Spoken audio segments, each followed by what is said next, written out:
because one of the things I encounter a lot when I'm out talking about the kinds of stuff I talk about is that a lot of people have a really hard time believing it because it sounds like science fiction. But when you work with cutting-edge people in science and in healing and various disciplines, anybody at the cutting edge, it always sounds like science fiction.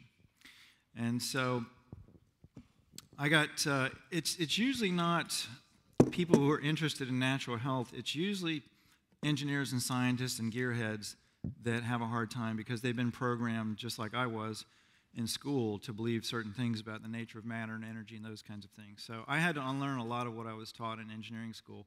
My background is in electrical engineering, but I got into natural healing about 23 years ago out of necessity. I had to heal myself of health issues and had no intention of teaching it at all, but through various spirit tricks I got pulled into it, and so here I am.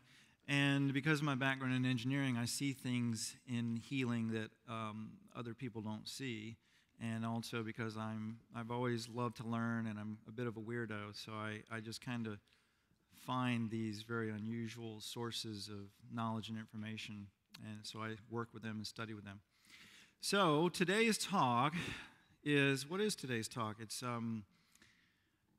staying healthy in an era of GMOs, geoengineering, and biowarfare. Now, what the heck does that mean? Well, first of all, most of you folks, being in this kind of an audience, are probably familiar with GMOs, genetically modified organisms, which are organisms that have had their genes spliced with other organisms' genes in order to make some crazy abomination like non-browning apples, which are one of the latest. And there's a lot of scientific evidence, which we saw yesterday from Jeffrey Smith, and I forget the doctor that was with him now, Dr.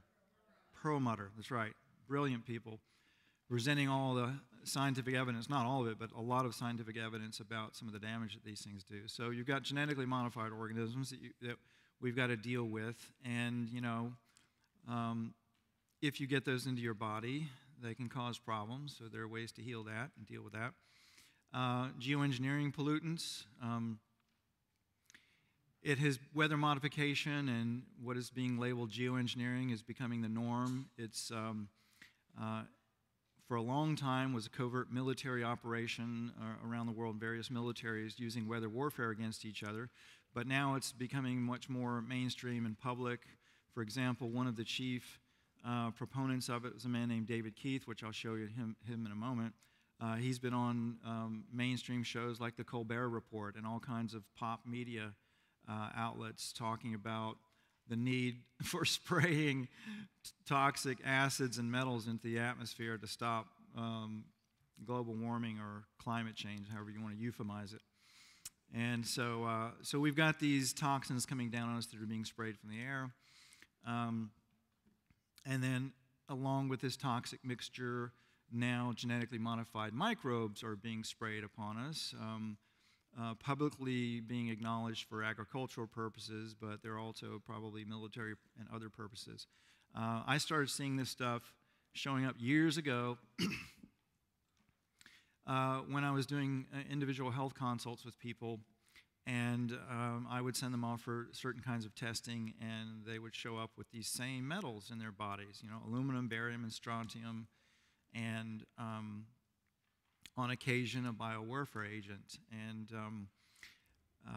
so my immediate suspicion was these geoengineering pollutants, or as some people call them, chemtrailing, because not only was I seeing this in about 85% of my clients, but so were other practitioners that I knew across the world, not just in the United States, but in other countries. They were all seeing the same kind of profile with this, majority of people showing these same three metals and then these GMO bugs and things in them. And so I suspected it was the spraying that was going on. And of course, it was denied for many, many years. And then scientists, a few brave scientists, started studying it and exposing some of what was going on until now there are several resources that are presenting a lot of information about this, which we're going to discuss today. But one of the things I encounter very frequently when I bring up the topic of geoengineering, and I avoid the use of the word chemtrails, because people think it's a conspiracy. You know, why would anybody be spraying us? Because they've got to live here too. Why would anybody be spraying these poisonous toxic metals and other pathogens and toxins on us? Because they live here too. And, you know, if you've ever been around high-level politicians or military people, they do not think like you or I. They're very disconnected from themselves. They're very disconnected from nature. They're not at all like, particularly like a crowd that would show up at a health food store talk. So, so that's part of it. You know, these people do not think in the ways that normal people do. But also there are military and political agendas that are driving this, and so a lot of times people are just doing what they're told. For example, I worked in the medical system for 23 years, and the people that I was working with were all lobbying for various healthcare agendas that they believed were very beneficial to society because that's what they had been trained to believe. And in fact, a lot of it was not beneficial for society. It was beneficial for the healthcare organizations making profits. But they believed that what they were doing was right and good. And so it's not that all of these people are evil or anything like that. A lot of them are not being told the truth about the nature of what they're involved in. And so, so it propagates that way. But very often I encounter the belief that this is all just a big conspiracy theory, that, you know, why would anybody be spraying this stuff on us? That's ridiculous. That's just a big conspiracy theory. Well, in fact, it's not. There are geoengineers now, scientists that have conventions about this stuff and conferences, and now they're speaking about it publicly in mainstream media. They're trying to get the public on board with this idea of spraying, for example, 10 to 20,000 metric tons of sulfuric acid in the atmosphere globally every year, or aluminum and barium and strontium and these insane mixtures. And one of these people, which you can see online, I'm going to give you you guys some resources so that you can see the evidence of this, so you know it's not just me, you know, being some kind of conspiracy nut. But for example, David Keith, who is a Harvard professor, he's a professor of applied physics at the School of Engineering and Applied Sciences at Harvard University. He's also the 2009 Time Magazine Hero of the Environment. He won the Time Magazine Award for Hero of the Environment. And he's proposing spraying these 10 to 20,000 metric tons of sulfuric acid in the atmosphere to stop acid rain.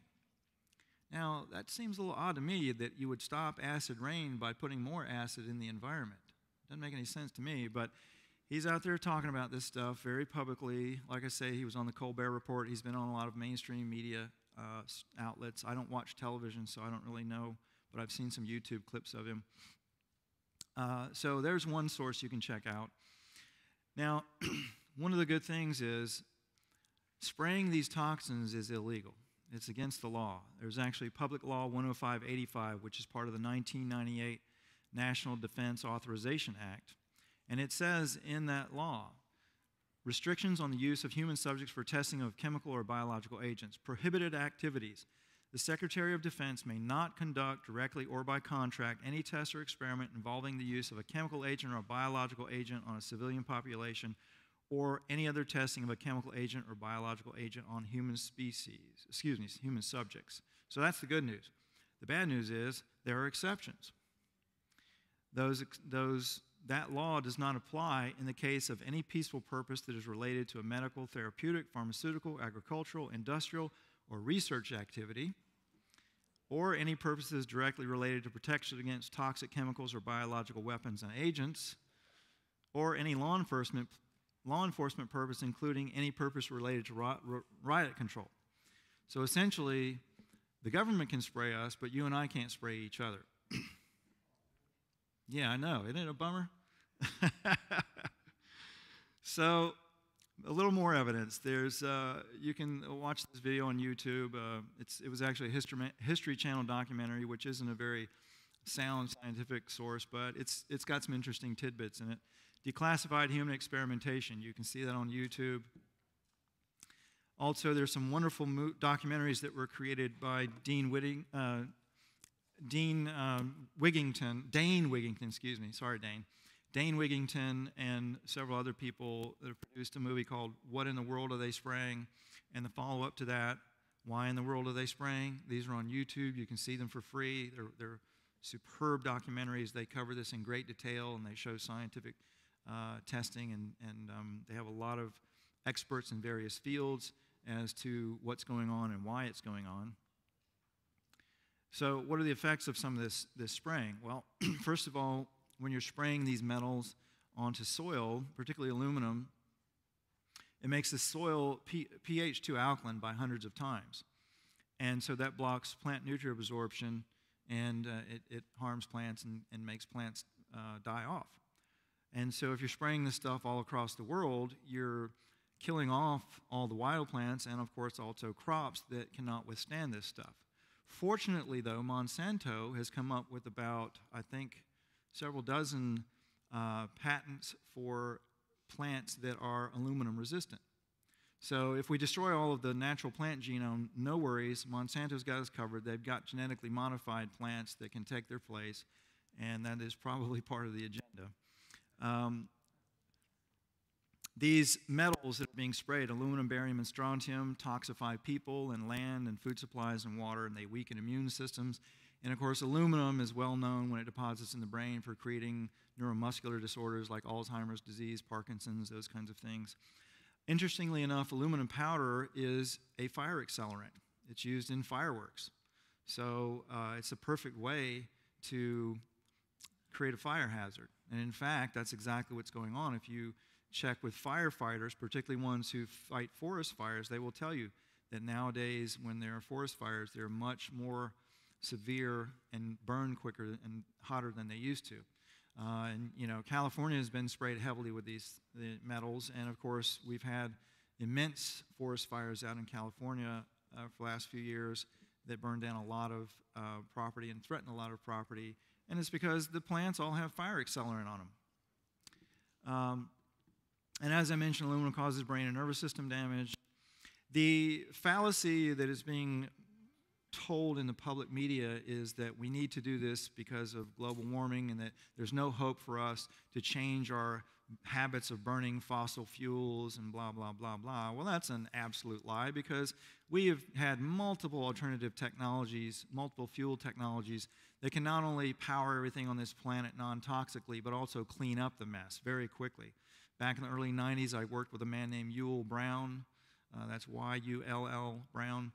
And he developed a water fuel technology that's now known as Brown's gas or HHO or hydroxy. Other people have developed versions of this.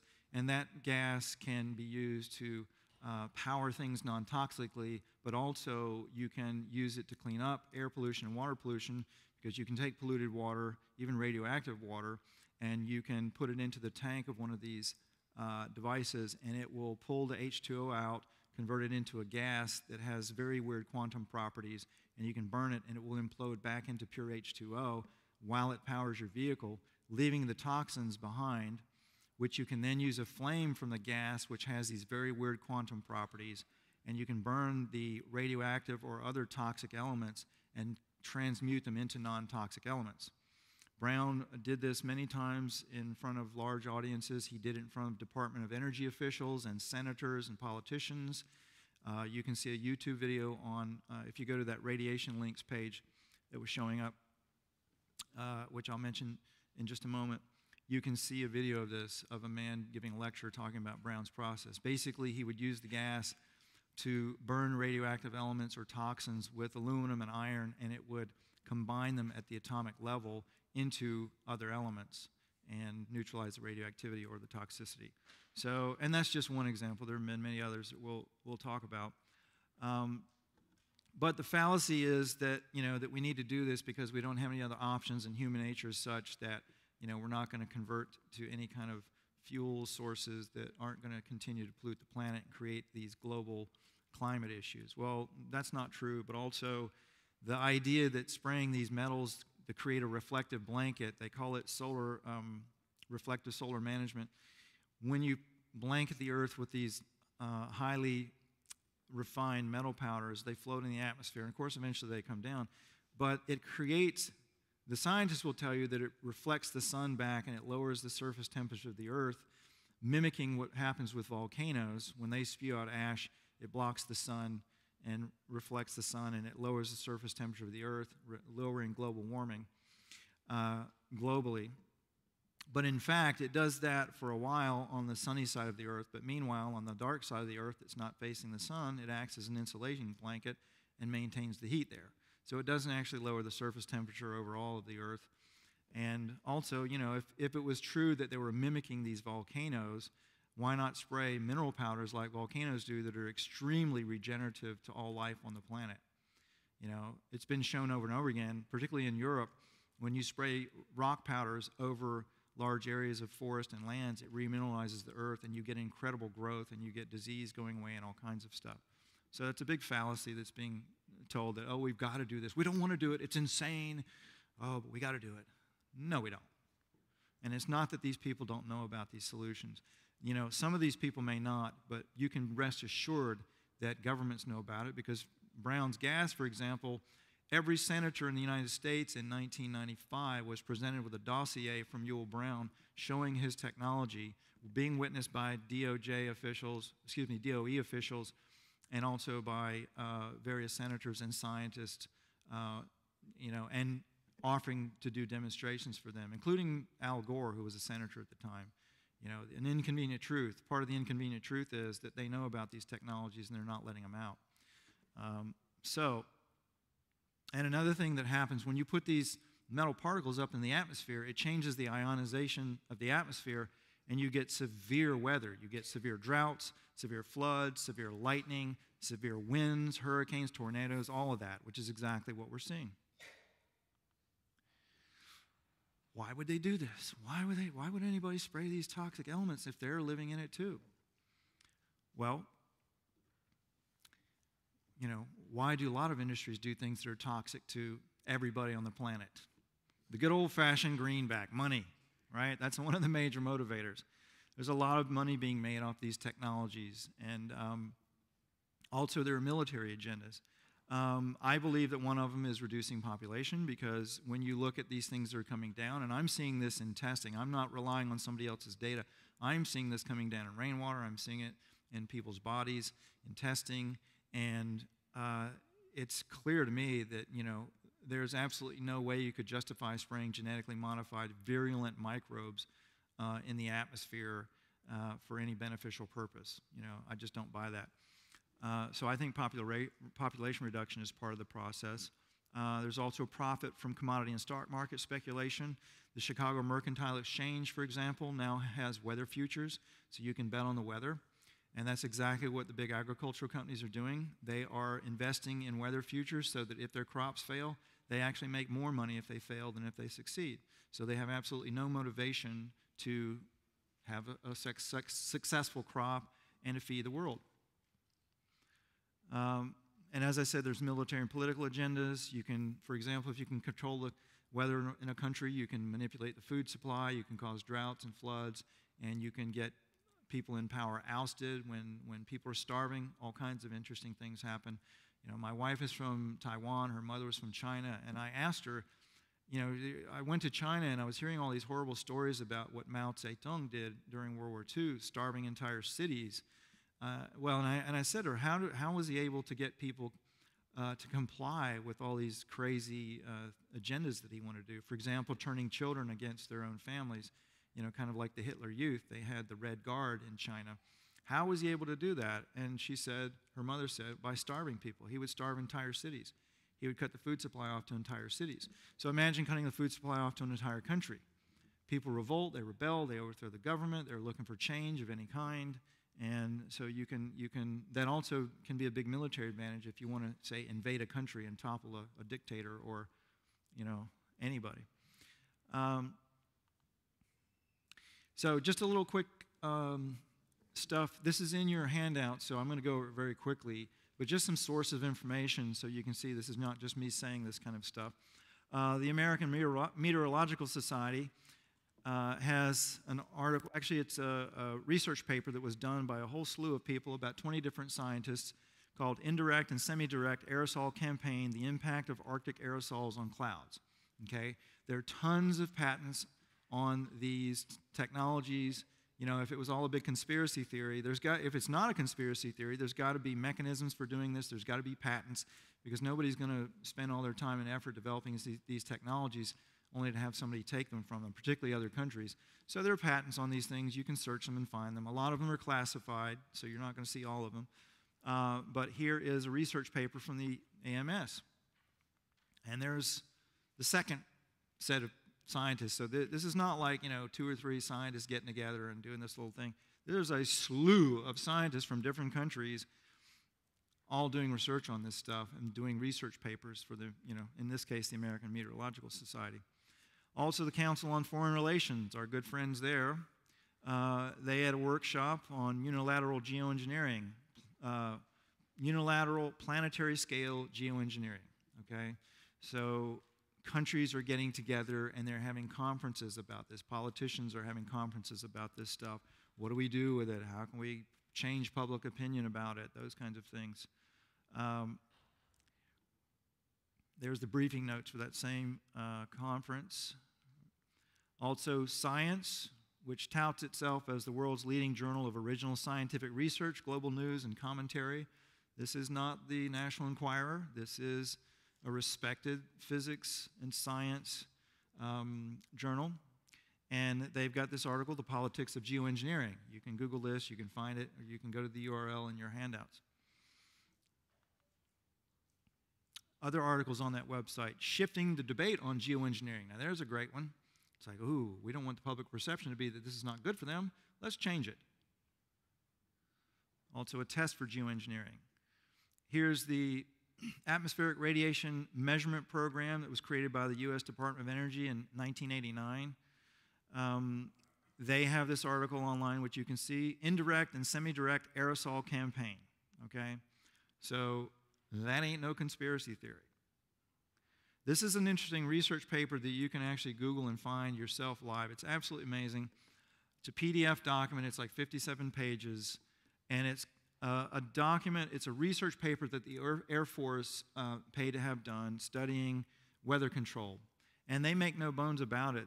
They want to control the weather, own the weather globally by 2025, and that's the name of the paper, Weather as a Force Multiplier, Owning the Weather in 2025. So you can Google this. Just Google Owning the Weather in 2025, and you will pull this right up, and you can read it. It's absolutely amazing that they're so blatant, and it's public. We want to control the weather. Other things you can Google, regulation of geoengineering.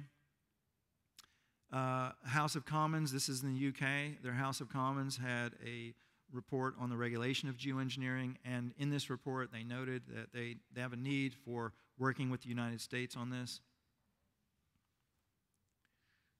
with the U.S. Congress, so not, covert military people. They want to work publicly with Congress on this stuff. Stratospheric injection of reflective aerosols. There's another good one to Google if you want to see patents and hard science on this stuff. Geoengineeringwatch.org is also another great font of information on these things. They dig up all kinds of interesting facts and information, including this one. The Rothschild-owned defense contractor Raytheon does all forecast modeling for the National Weather Service and the National Oceanic and Atmospheric Agency. Lockheed Martin does the modeling for the FAA. Since both these private defense contractors are up to their necks in weather modification patents and programs, the forecasts are more or less scheduled weather. So when you go to weather.com and you type in your zip code, they know down to the hour by hour. Here's what it is. Is it that technology has gotten so sophisticated that we can tell hour by hour what's going on? Maybe. Here's another one. The Rothschild, also a private investment company, blah, blah, blah, owns a 70% interest in Weather Central, the world's leading provider of interactive weather graphics and data services for television, web, and mobile. And by the way, interestingly enough, the Rothschilds have divested themselves of oil. They're getting out of an oil investment, so I think they know what's coming. I think they know either free energy or something else is coming. This is the Nobel Prize website. There were a couple of guys, Paul J. Crutzen and Mario Molina and Sherwood Rowland, who got the Nobel Prize for studying the ozone layer, the Achilles heel of the biosphere. So you think that would have military interest? What, the Achilles heel? The ozone layer? Ooh, might be useful.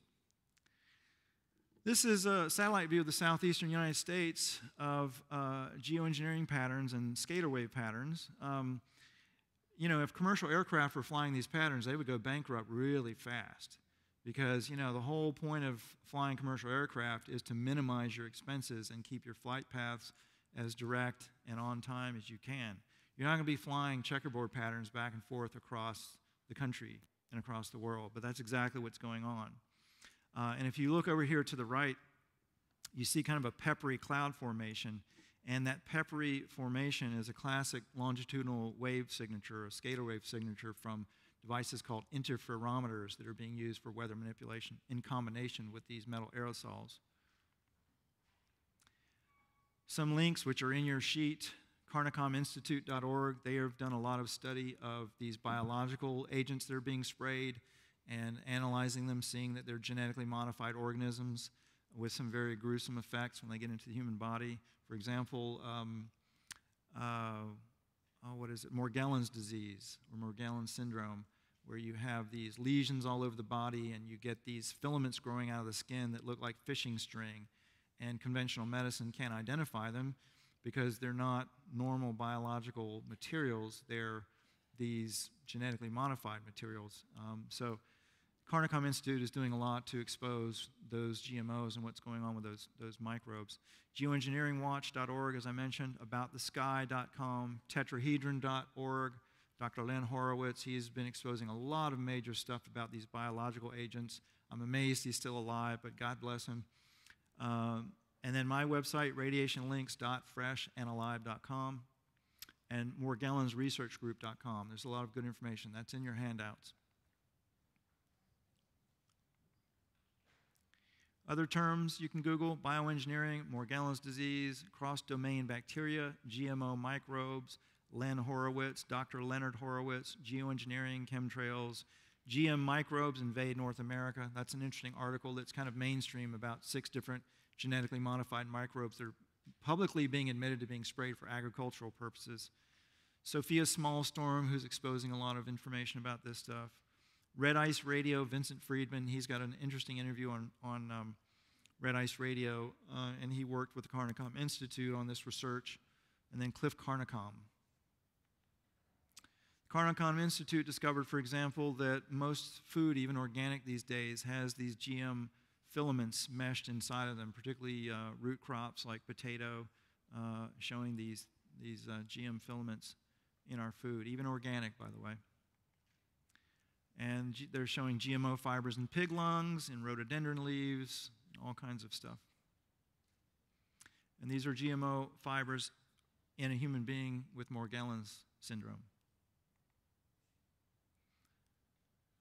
GM pathogens are often misdiagnosed. Boy, I see that, because the medical system is not looking for genetically modified organisms. So you go to them and they'll tell you got Lyme disease or whatever, when in fact you don't necessarily.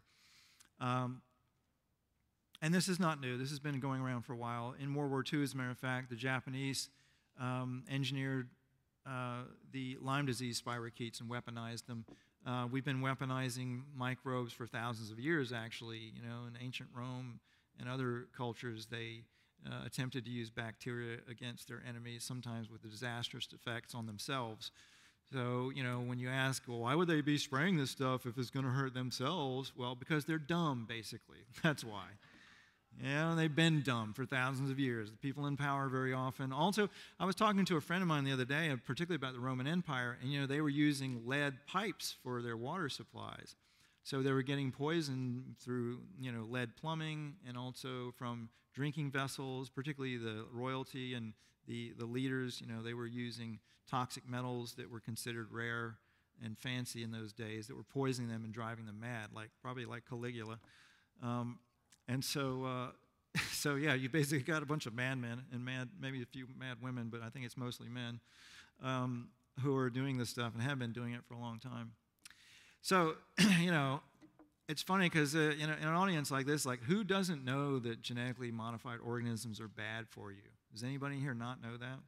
Or that, like, nuclear radiation is bad for you? Does anybody not know that? You know, it's like I go to I go to conferences and things, and I see all these people spending hours and hours pointing out the problem. It's like, yeah, I think we got that part. We know what the problem is. What the hell are we going to do about it?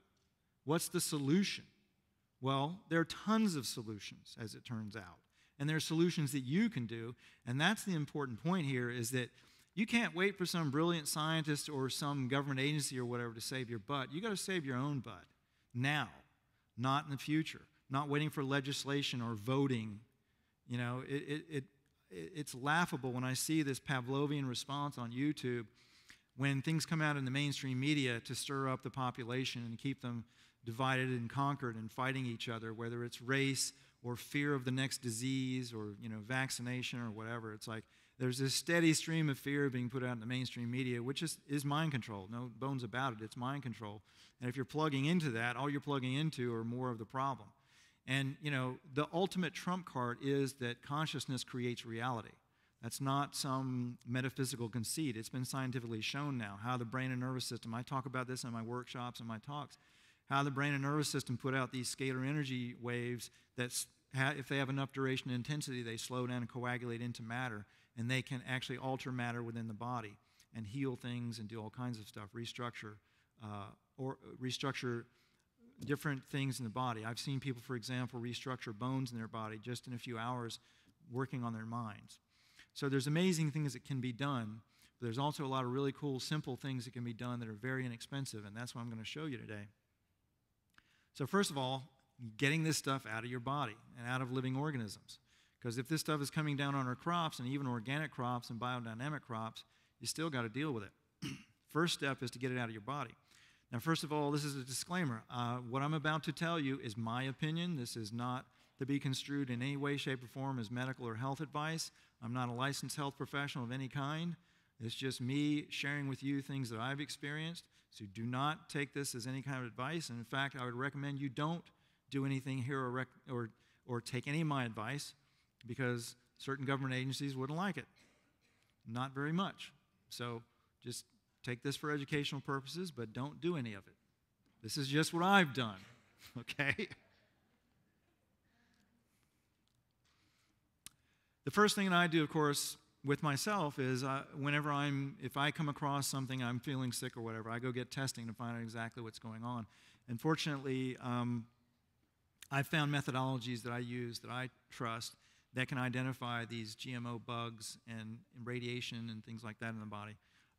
So I do things like hair analysis, fecal analysis. There's a quantum biofeedback technology. There's a device called the QXCI SCIO. There's also a device called Indigo. There are other quantum biofeedback devices around the world. And there's, you know, good old-fashioned medical tests that can determine what's going on in the body. So you first determine what's going on in the body, and then you deal with it. And, you know, as routine testing, you know, I'll do a couple of major cleanses, you know, in a year's time, maybe twice a year I'll do some major cleanses. And then nowadays, because this stuff is coming down in all of our food and in our environment, our atmosphere, I do things to detox my body every single day. I eat a predominantly live food diet. I drink juices every day, and I take a cocktail of supplements and food-based supplements and detoxifiers that will pull this stuff out of the body. And that saved me, because 3 weeks ago I got some hot radioactive particles in my body. And it was quite an interesting experience. And I'm eating food that I'm growing. You know, most of what I'm eating, I'm growing. And it's way beyond organic. If you guys came to my talk yesterday on growing nutrient-dense food, you hear some of the things I'm doing, nobody's doing. And so I'm eating, you know, way beyond organic food. I do buy food from the health food stores, but it's all organic at least. And even so, apparently I ingested some hot radioactive particles because I started getting indigestion really bad, and within an hour of eating, and then by the next day, my guts were just all inflamed and burning, and felt like I had something seriously wrong with me, which is extremely unusual. I don't get sick. And felt like my GI tract was blocked. I had a lot of gas. I was constipated. Not much was coming out. I was eating, but not much was coming out. So I could tell something was seriously wrong. And but as luck would have it, you know, usually what happens with me is I get pulled into some kind of what a lot of people would consider maybe a negative experience in order to figure out how to solve the problem for myself so that I can then share it with other people. And so it just so happened that I was testing a new zeolite supplement called Advanced TRS, and which is a phenomenal product, as it turns out.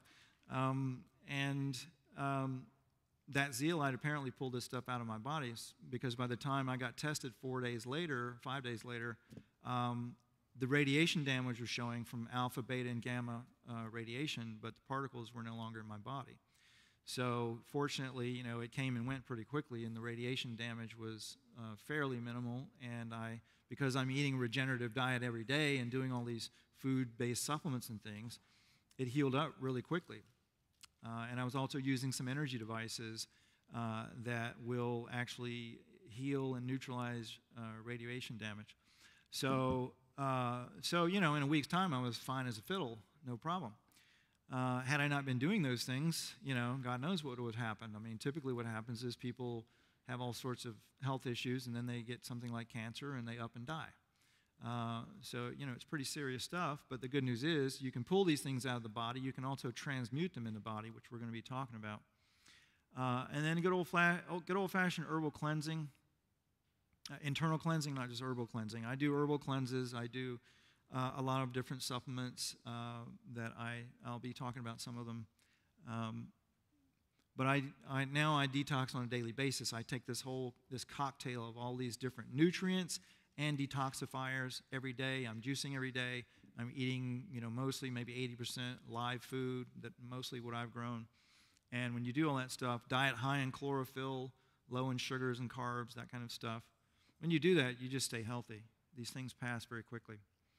Another thing that's important to do these days is external cleansing, because this fallout's coming down on our everything, you know.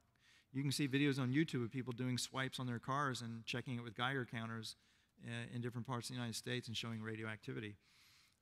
So I like to use extrinsic zeolite powders in my laundry, for example, or in my bath. Zeolites are a mineral that's formed when lava hits ocean water, and it creates these interesting cage structures. At a molecular level, they look like little buckyballs or geodesic domes, and they have a strong negative charge in them. They've been around for hundreds of years, maybe thousands of years. I know they've been used in China for at least 800 years to great effect. They're non-toxic, but you can ingest these when they've been processed properly for food-grade zeolites, and you can ingest them, and they will grab onto these free radicals, which, you know, these radioactive particles and others. One thing they have in common, toxins, pathogens, parasites, they all have a positive charge on them. So these zeolites are one thing that are really good for pulling them out. Sometimes the particle sizes are too large for a zeolite to grab them, so you can use things like bentonite clay or some other things I'm going to show you. But you can use this on yourself. You can use it in your clothes, you know, in your laundry, in your bath. There are also things you can do outdoors, which I'm going to show you to clean up your environment.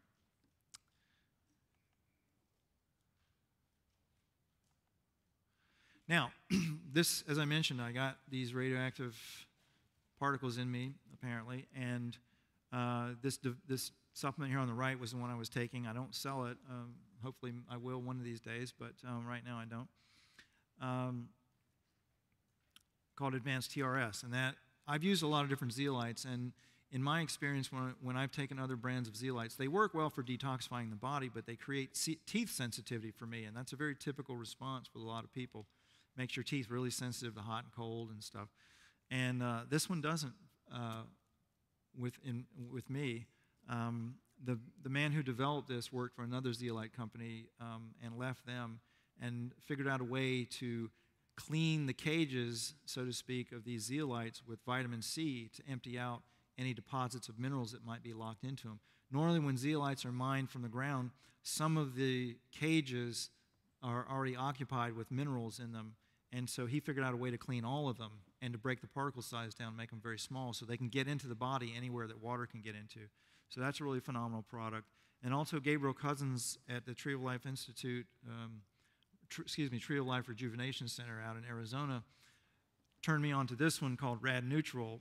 That is, I believe it's an Ormus product. He just told me it was a homeopathic, but it came wrapped in aluminum foil, and that's a big indicator to me that it contains superconducting monoatomic elements, which we'll talk about.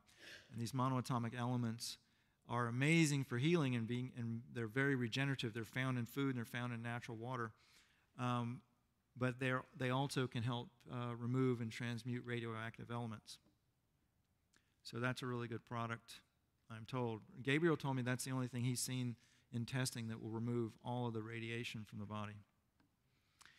Another thing that I like to use for pulling out pathogens and parasites in the body, and this one's a very controversial one because the FDA right now is getting ready to go to trial with a man who was wholesaling this stuff in the United States.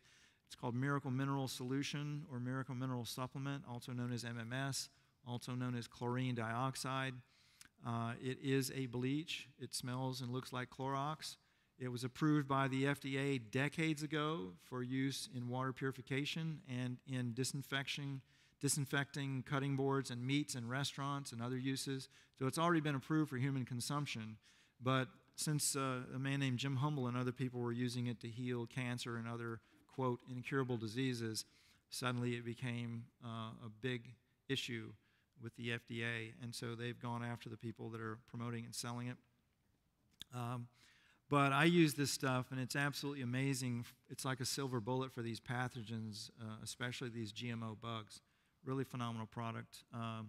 And you can make it yourself, even if they ban it and make it illegal. It's basically a swimming pool chemical and citric acid. You mix them together, and you can make this stuff. And so people are doing exactly that. But that's a really wonderful one for killing off these pathogens, including the GMO bugs. Another one that's really good for parasites and for other uses is a product called Microblast. It's a soap. It's really weird stuff. It looks and feels and smells like soap, tastes like soap. You put it in capsules and you ingest it, and it works really well for parasites and pathogens. I haven't done any testing with it on GMOs, so I don't know about that, but it's a really good parasite cleanse. It also has some very interesting properties, which unfortunately I can't tell you about, agricultural uses. But I will tell you this, that you can take this and mix it with water and you can feed it to plants and you will get phenomenal growth.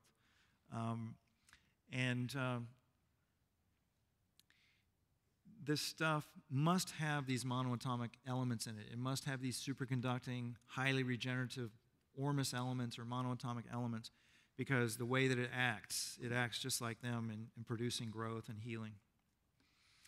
There's also, now one of the things I encountered last year, I got a really, really virulent GM bug in my body, and I was laid up in bed for a week. And usually, I mean, I don't usually get sick, but if I get exposed to a really bad flu bug or something, it might take me 4 or 5 days to get rid of it using the stuff that I know. And I got hit with something when I was traveling that I was laid up in bed for a week, and not just sick in bed, but I mean I was in intense pain. It was just intense pain around the clock for a week. And I knew with the severity of it and everything that I was doing that it had to have been a genetically modified bug, and it turns out that it appeared to be. And so I was so sick I couldn't hold any of the usual supplements and things that I use to kill off pathogens in my body.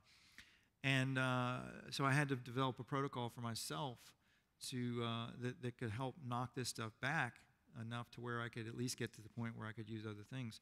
And one of the things that really helped me was angstrom silver or monoatomic silver. People will call it by different names. Some people will call it colloidal silver or ionic silver. Some people will call it ormus silver or nano silver. There are a lot of different silver products on the market, and not all of them are good. I would say most of them are not good. What you're looking for, no matter what people are calling it, what you're looking for are particle sizes where the silver is in just a few atoms bundled together. Those are known as angstrom particles. So you've got silver particles, let's say maybe 9 or 10 or a dozen silver particles in one, or silver atoms in one particle. That's angstrom silver. And then also you can have silver in a form where the atoms are not bound to each other. They're individual atoms, which according to conventional science is impossible, but in fact it occurs. It occurs in nature, it occurs in your body. And there are people making silver supplements that have these monoatomic silvers in them. They're extremely regenerative. There's another product called Nanoxide that I used that I found worked very, very well as well, and they've done a lot of clinical studies with nanoxide. It's a wonderful product.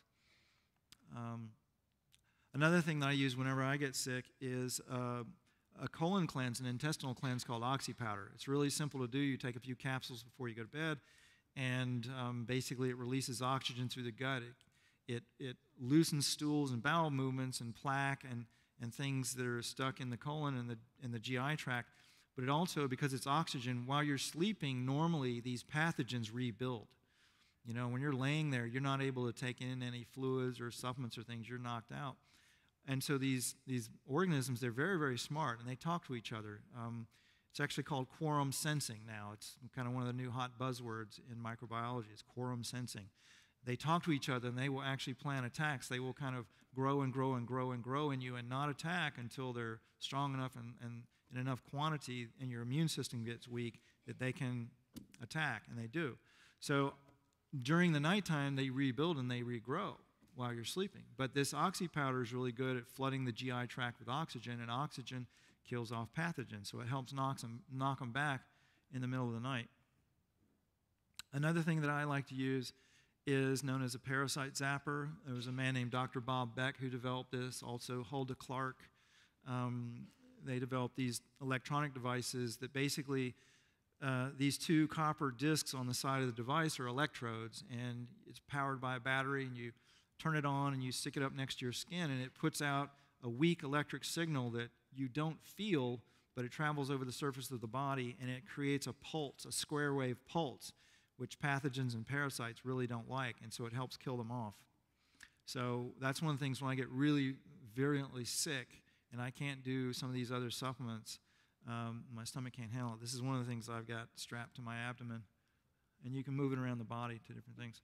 Now, another thing you can do, another thing that I do, is I take massive doses of probiotics, because as Jeffrey Smith and Dr. Perlmutter mentioned yesterday in their presentation, that one of the things that really helps combat against some of these GM foods and things in the gut is doses of probiotics in various ways. And they were talking about some amazing results that they had seen. So I always flood my GI tract with probiotics. So I take massive doses. And when I say massive doses, I take probably 5 times what the normal recommended doses are on bottles. But I also make my own supplements and my own probiotics, which I talked about yesterday in my talk. And I also do it in workshops. I'll have DVDs out on this stuff as well. But flooding my gut with probiotics will really help crowd out the pathogenic organisms. And the cool thing is that all these various oxygen-based therapies and these parasite and pathogen killers, they don't harm probiotics because of the charge on these pathogens. These pathogens all have a positive charge, whereas probiotics have a negative charge. So you can isolate just the bad bugs simply by charge. And then also, pathogens tend to be anaerobic, and probiotics tend to be aerobic. So if you flood the body with oxygen, then you're going to kill off mostly pathogens. So I take big doses of probiotics. Now, how do we get these pollutants out of our environment? Because, you know, we've been so conditioned into this slave mentality of just doing what we're told and listening to what's in the media and just figuring, oh, all is hopeless, all is lost. What can we do? There's nothing we can do. They're spraying us with all these poisons. What can we do? We can't do anything. Oh, yes, we can. We can always do it.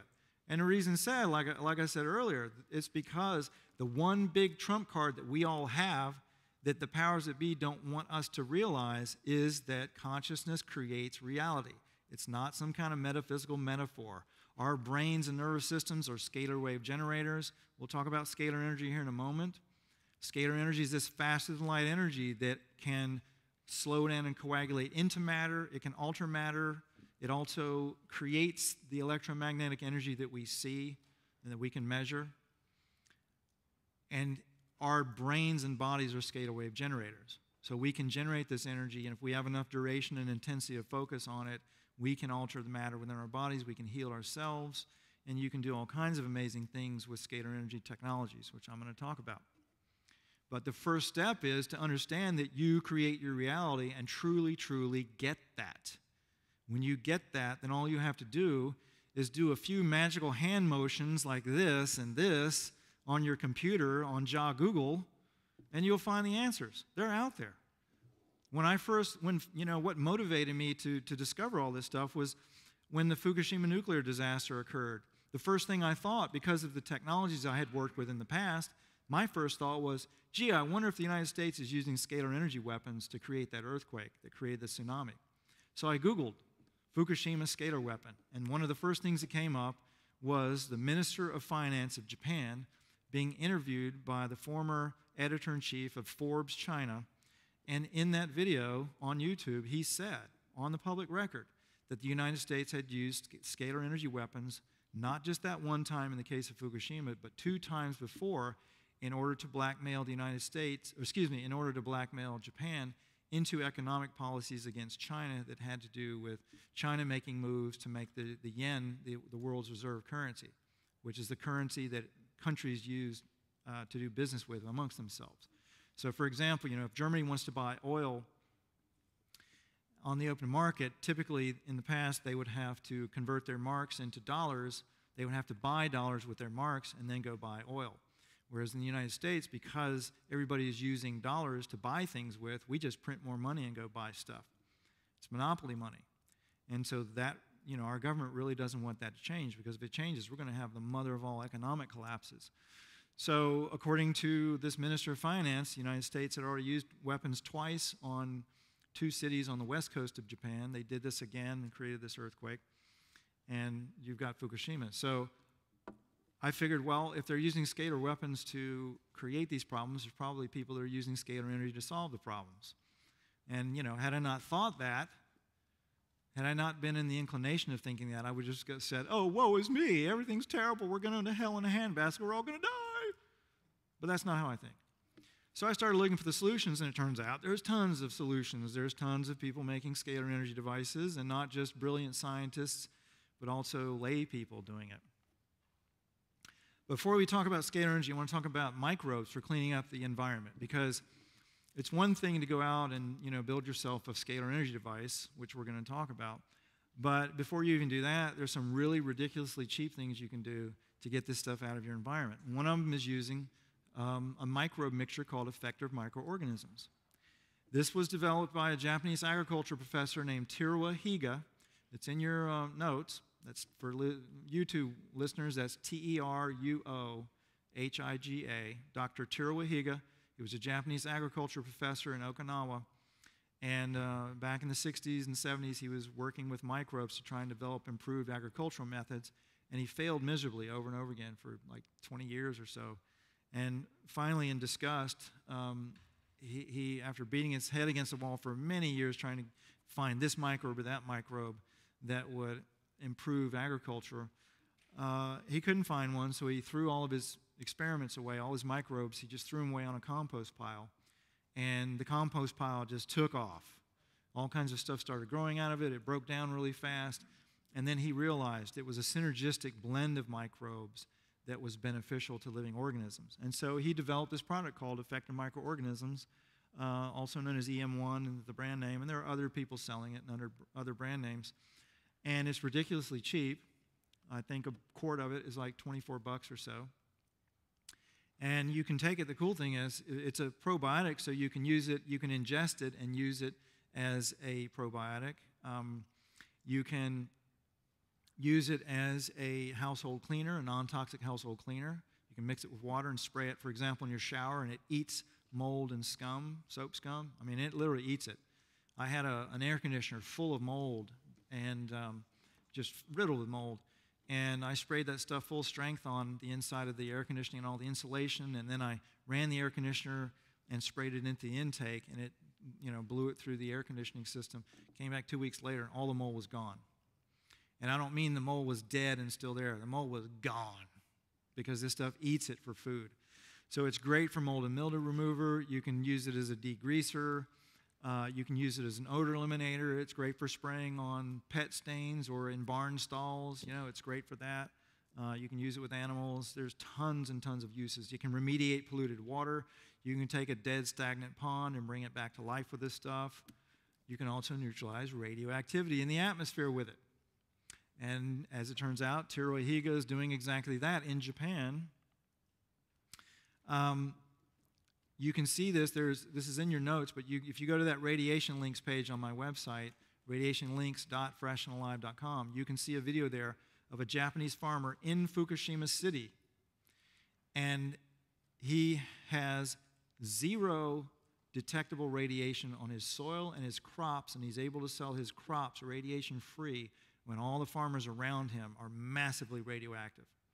And all he's doing is spraying those effective microorganisms on his soil and on his plants and using this stuff called bukashi, which also has this in it, and it will eat these radioactive elements up in the fallout and break it down into non-toxic elements.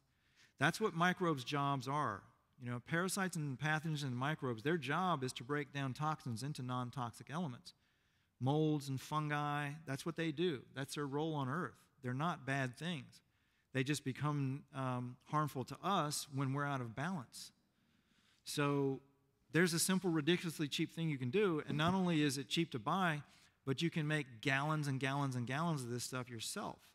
You can take a quart of that EM1 and mix it with a quart of molasses in 5 gallons of water and let it sit for 3 weeks at around 95 degrees, and then you will have 5 gallons of it, a massive probiotic. And then the cool thing is you only need to dilute it thousands of parts of water to 1 part of EM. So for example, you know, for using it in your garden, you only need about a tablespoon per gallon of water, spray it on your crops or whatever, and it will help break down minerals in the soil and deliver them to the plants. It will break down these toxins in soil. You can remediate polluted soil. You can remediate polluted water. It's amazing stuff. That's a ridiculously cheap solution, and there are other kinds of microbes that also do these things. There's a woman, by the way, named, she's a professor at the University of Birmingham in the UK, Lynn McCaskey. She is using E. coli bacteria to neutralize radioactivity. And there's many, many others. Like I said, there are 61 patents worldwide for methods for either neutralizing completely or reducing the radioactivity of radioactive elements and waste. 8 of them in Japan. It's not like we don't know how to do this. We do know how to do this. We do know how to neutralize radioactivity. But the problem is that would interfere with the nuclear industry, particularly the nuclear weapons industry, which is extremely profitable. And by the way, the nuclear waste disposal industry is extremely profitable. And it would take away the nuclear advantage that countries have, nuclear weapons capabilities. And so it is not about to be allowed out without some serious twisting of arms. So we're going to talk now about another thing you can do to clear this stuff out of the environment, but I need to give you a little bit of background about something called scalar energy. There are other names for this energy: orgone, prana, chi, tachyon energy. There's all kinds of different names for it, but basically it's faster than light energy that is traveling from the centers of galaxies outward, flowing through the cosmos, coming to us, and then routing back to the center of the galaxy. And this is not just me saying this. There are scientists showing more and more what's going on with our galaxy. This is from phys.org, which is one of the preeminent physics online journals. And this article, Massive Black Holes Switched On by Galaxy Collisions, says in it, the center of our galaxy has a singularity, which is a black hole, white hole combination, as do suns and planets, as do our body. Well, the article didn't say that. I'm saying that. As above, so below. At the center of the galaxy, you've got this massive black hole, white hole combination that's emanating this faster-than-light scalar energy. And that energy spirals as it's coming out, and it branches as it comes out. So it's spiraling and fractaling as it's coming out, and it's relayed from the center of the galaxy outward toward us. Oops, I think we skipped a few. Did we skip a few? No? Oh, okay, this is different. All right. So as it comes out from the center of the galaxy has a toroidal-shaped field, a donut-shaped field, and this energy comes spiraling outwards, and it's fractaling, as you can see, and you see this manifest throughout the universe. You see it in the structure of galaxies, you see it in the structure of solar systems, you see it in the structure of our own bodies. Our nervous systems, plants, trees, they all have this branching fractal structure. It is the manifestation of the flow of this energy. And so it's coming outward. It's relayed from these large suns at the center of the galaxy, which people like Nassim Haramein and others are showing that these suns and planets have singularities inside of them. They've got these black hole, white hole combinations inside of them that act as relays. So that energy coming from the center of the galaxy comes outward and is relayed from sun to sun to sun outward through the galaxy. It gets to us. It's coming down to us from our sun. And it's also coming up from the center of the Earth because, as they've discovered, planets have singularities at the center of them as well. You can see this toroidal field manifest in the magnetic lines of planets and suns, this toroidal field. As above, so below. Galaxies have this toroidal field shape. The energy flows from the center outward. It spirals around the toroid, and it goes back into the center. And it just continually cycles like that. And that cycling is what gives us all of these polarities that we see in the universe. Light and dark, hot and cold, black and white, positive, negative charge. The cycles of the solar system, the cycles of the climate, the seasons, all of this stuff, all these polarities that we see come from this cycling of this energy through the galaxy and through these different structures. So you've got this toroidal field shape for the galaxy. You also have the same toroidal field for a solar system and for a planet and a sun and for a human body or other living organisms' bodies and individual cells and atoms and ad infinitum. You've got these same recursive toroidal-shaped fields, and this energy, this faster-than-light scalar energy, is flowing through it all from the galactic to the subatomic.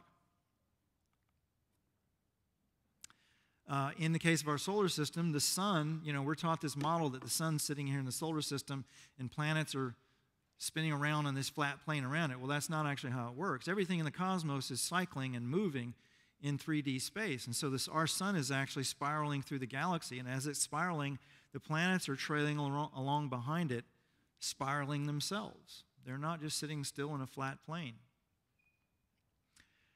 As I mentioned, this energy branches. It's fractal. It's recursive, meaning it recurs over and over again at every scale, and it fractals, it branches. And as I mentioned, here's one manifestation of that. The vascular systems in the body, the lymph system, the blood system, they're fractals. Your body's a fractal. Your legs and arms and head, you're a fractal. The body's got a toroidal-shaped field, as I mentioned.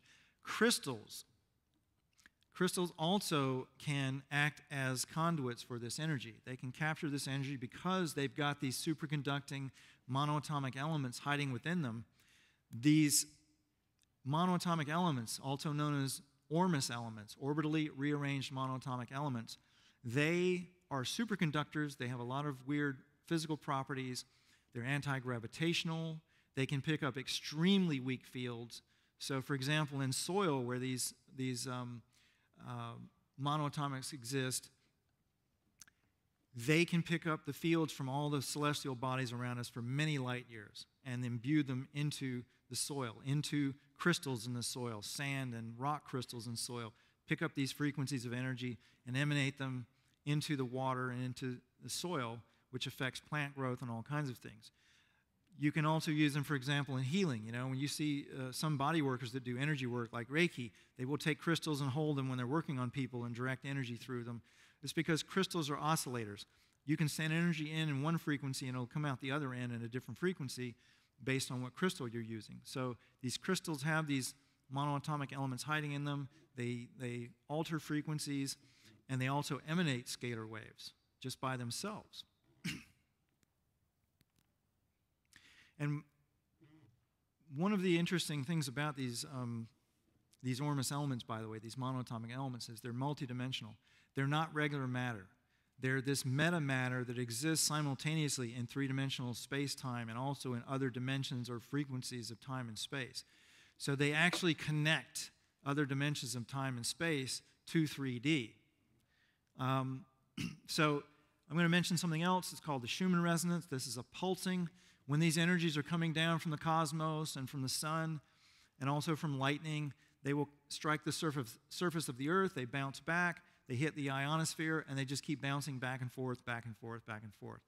That pulsing, there's several different frequencies that occurs. The overall predominant frequency is known as a primary Schumann resonance, and it cycles about 7.86 hertz, or cycles per second, back and forth. That, for us as living organisms and all living organisms, our brains and bodies are designed to entrain with it.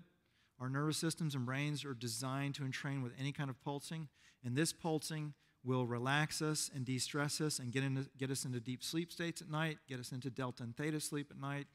And the problem is, because of all the man-made EMF on the planet, this Schumann resonance is accelerated to about double of what it should be. So we're all being stressed at a very subtle level. I'm going to skip this. Now, these scalar waves, as I mentioned, there's a singularity at the center of the Earth, and these scalar waves that are being relayed through the cosmos, they come up to us from the center of the Earth, which, by the way, is why you have practices like Qigong and Tai Chi and Ayurveda, the Tibetan rites, all of these different types of body work and energy work, where you're bringing energy up from below and bringing it down from above and bringing it into the chakras and doing things with it. Well, these scalar waves slow down and coagulate into matter and energy, and they can be used to alter matter and energy, particularly within the body. So when you're using your own consciousness and your own scalar energy system to grab this stuff and manipulate it, you can do things like heal with it and clear your mind and have all kinds of beneficial uses for it. So one evidence of this is when you see mountains. Now, volcanic rock are high in these monoatomic elements. And so when you see volcanic mountains, very often you will see cloud formations up over these volcanic mountains that create these what are called lenticular clouds, these saucer-shaped clouds. Well, these are a manifestation of these scalar waves coming up from the center of the Earth, passing through these high Ormus mountains and creating these vortexes of energy. Because as I mentioned, these scalar waves, they flow in these vortexes. They spiral in vortex, okay? And it's important to understand this so that you can use this concept to get these pollutants out of the atmosphere. And as it turns out, human beings have known about this for thousands of years, and they developed artificial mountains to do the exact same thing. So pyramids are scalar wave transceivers. They're antennas that pick up these scalar waves coming from the center of the Earth, coming down from the sun, and they bring it into a localized area, and they create a localized scalar field that has many benefits to living organisms, depending on how you structure the pyramid. And also these pyramids will concentrate the energy coming from the center of the Earth and create a vortex of energy that comes up out of the tip. Our illustrious government attempted to create their own scalar wave antennas, and they developed a technology called HAARP, known as the high area aural, I forget what it means now, but at any rate, this is up in Alaska. This is a HAARP antenna that does the same kind of thing, except on a much greater scale, and it can be used to manipulate weather. It can be used for all kinds of stuff, mostly unsavory stuff, military purposes. It could be used for very beneficial purposes, but unfortunately it doesn't appear to be. There's a book called Angels Don't Play This Harp if you want to learn more about that. But what these devices do is they create these scalar waves, and these scalar waves are what are known as longitudinal waves. So longitudinal waves are, for example, if you take a slinky, which is one of these toys that's a big spring, and if you shake it back and forth, if you're hanging it down and you shake it back and forth, it wiggles and you get what's known as a transverse wave, okay? So that's a conventional wave that we're familiar with. But scalar waves are like a compression wave. So if you take that slinky and you just shake it down and shake it back up, you get a wave straight down in the spring. It's a compression wave. That's a scalar wave. And those scalar waves or longitudinal waves, they have certain telltale signs when they're transmitted in places. And for example, when these longitudinal waves from these HAARP antennas and things like this are being transmitted through the atmosphere, you can see them show up in cloud formations. So when you see these longitudinal lines like this, these perfect longitudinal lines, normally those are not normal cloud formations. Those are longitudinal waveforms showing up from these HAARP antennas and other microwave type antennas. Those are classic scalar wave signatures. This is what my yard looked like some years ago, before I started developing technologies based on other people's work to clear this stuff. And you can see, first of all, you see the chemtrailing patterns, or the geoengineering trails, and then what you see are these artificial cloud formations that are in a fractal pattern. It looks like snowflakes. You know, that's a classic scalar wave signature as well, fractal patterns. And that's what it used to look like in my yard. This is an aerial view from a satellite view of longitudinal wave patterns, scalar wave patterns in the atmosphere. And you can see those parallel lines. Now, solutions. You know, we know the problem. Let's get to some solutions.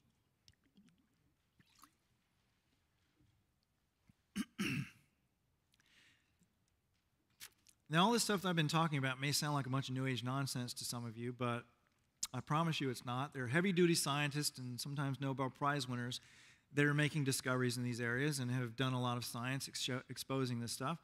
One of them is a Russian physicist who is working in the Russian military. His name is Alexander Golod, Dr. Alexander Golod, brilliant man. And apparently the Russian military was interested in, probably in the military uses for pyramids, which are scalar wave transceivers.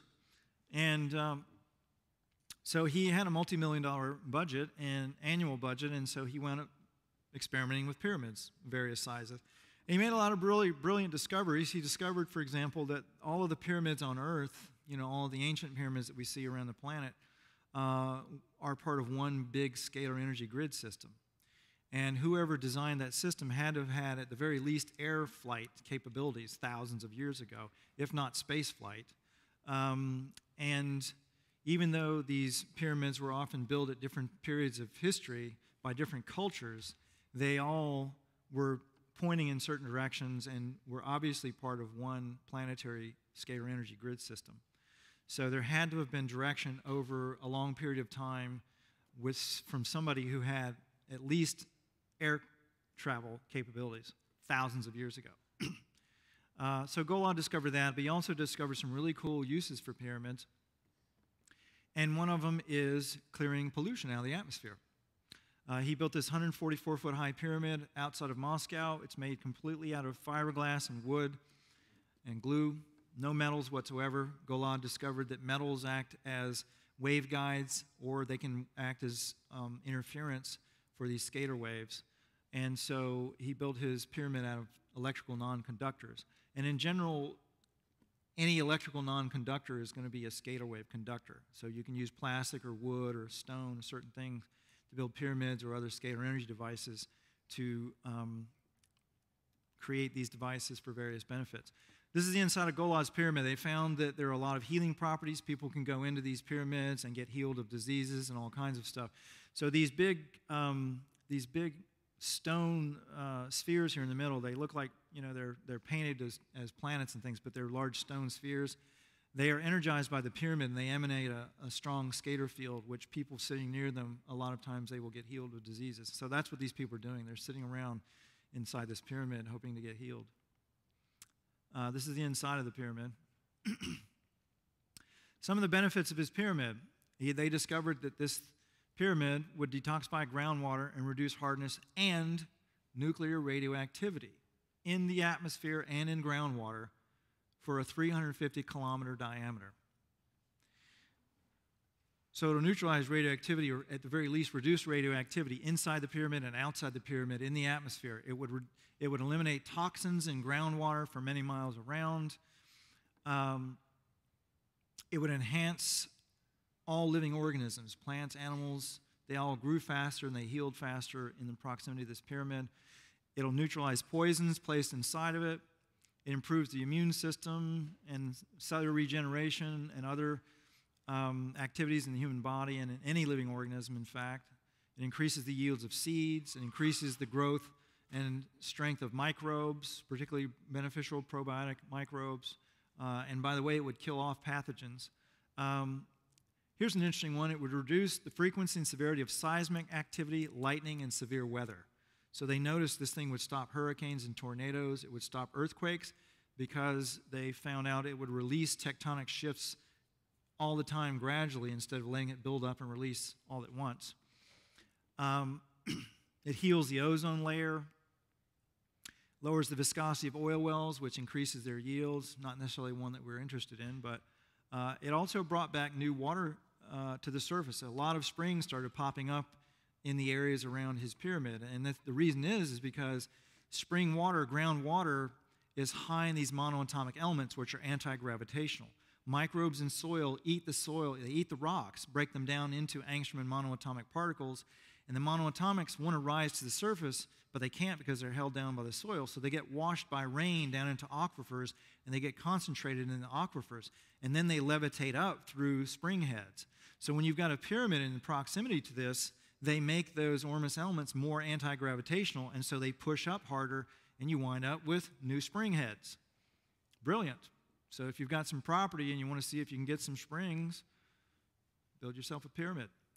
But here's the real kicker. This is the one that really gave me hope for humanity. They discovered these flowers growing in the fields around Golad's pyramid that no one had ever seen before. And so they called in a botanist to identify them, and they discovered that those flowers have been extinct on Earth for 11 million years. And so Golad theorized that the pyramid was able to bring the energetic pattern of these flowers from the quantum field or the Akashic records or whatever you want to call it, this energetic field.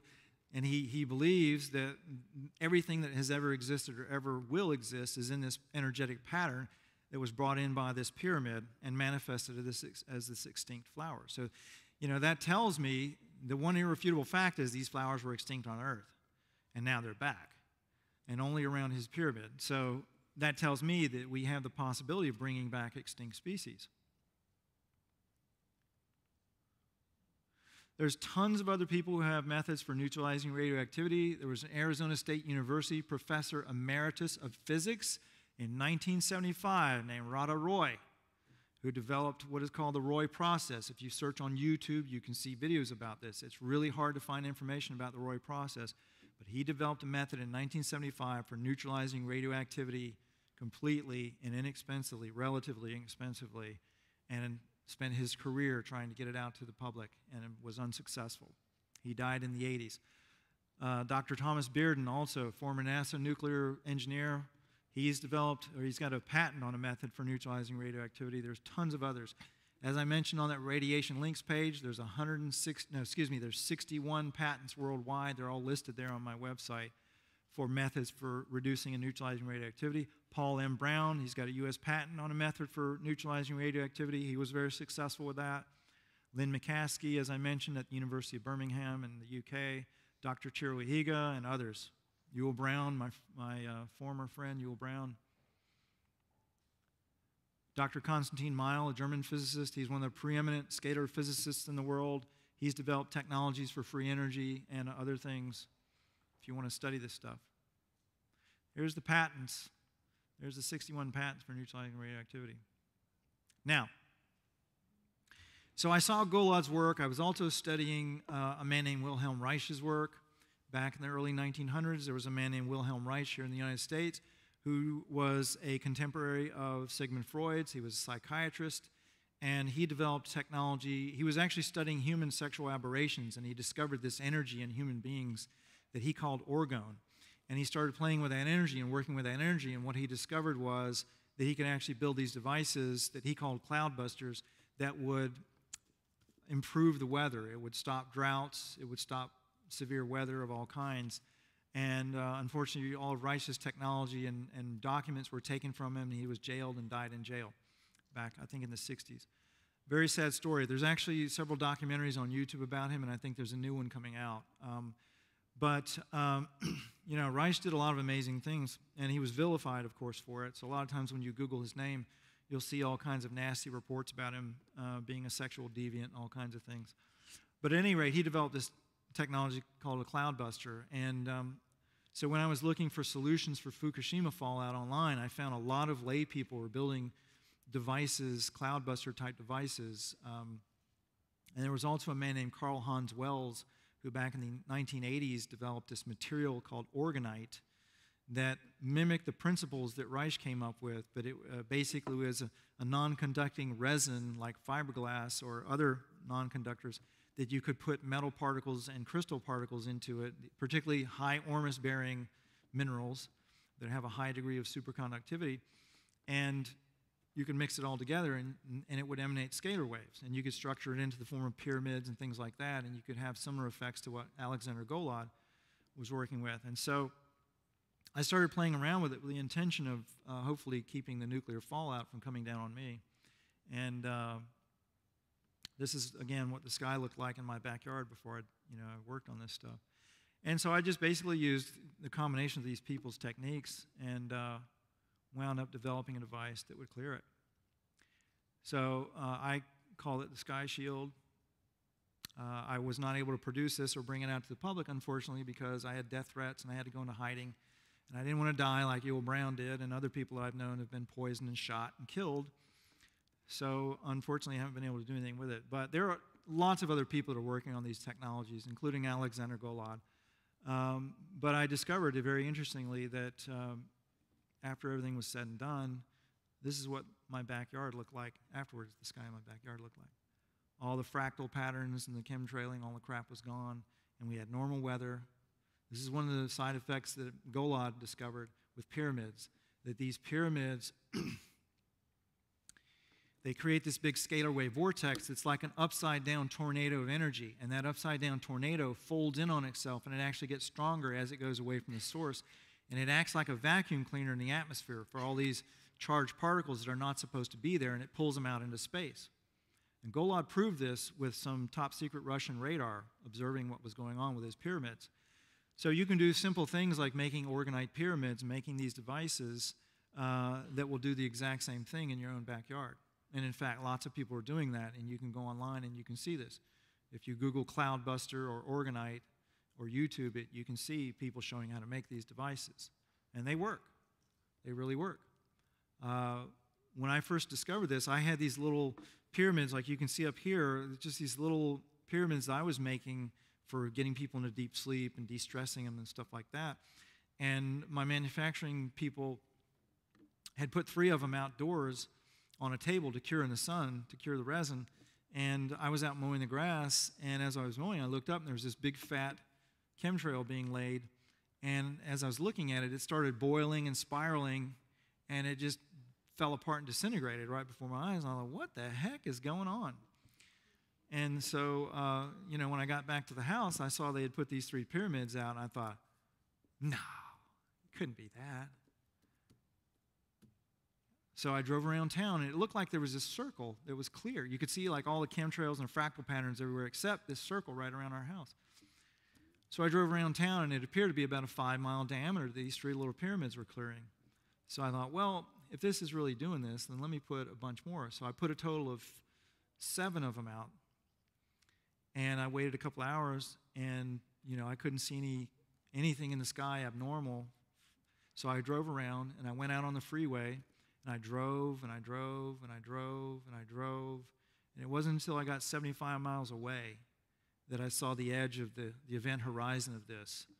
And it was blatant. It was like chemtrails, fractal patterns, longitudinal wave forms, and then normal clear sky. So you can do the same thing. You can do this. You can build these pyramids. You can use orgonite. You can make these devices very simply. There are tons of people showing it online how to do this. I would just say that one little tip I would give you in doing this, make your pyramids out of non-conductors, not metals. And when you're making orgonite, use very fine particle sizes for the metals and use very finely powdered crystal powders. Any kind of volcanic rock is going to be very high in these Ormus elements. There are 2 phenomena that are going on with orgonite. One is called the Casimir effect. When you put metal plates close together, you get an electric current, and you also get scalar waves. So when you take metal powders or fine metal particles and you put them in a non-conducting resin, they're very close together, and you get the Casimir effect, and that creates scalar waves. And then the other effect is coming from the minerals themselves. If they're crystals or they're high volcanic, then they will have Ormus in them, and when you powder them very fine, that will create scalar waves and scalar fields. And you can also use macro crystals.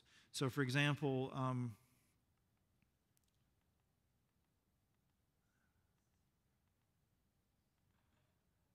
these little pyramids here, I just take a large crystal about 4 inches long and about 1 inch in diameter. I get a pyramid mold from eBay. They're like soap molds, candle molds, and point a crystal down into the bottom of it. And then I take a mixture of metal particles and crystals and put them into fiberglass resin, pour it into the mold, and you stick 5 to 7 of those out in your backyard, and you're going to see your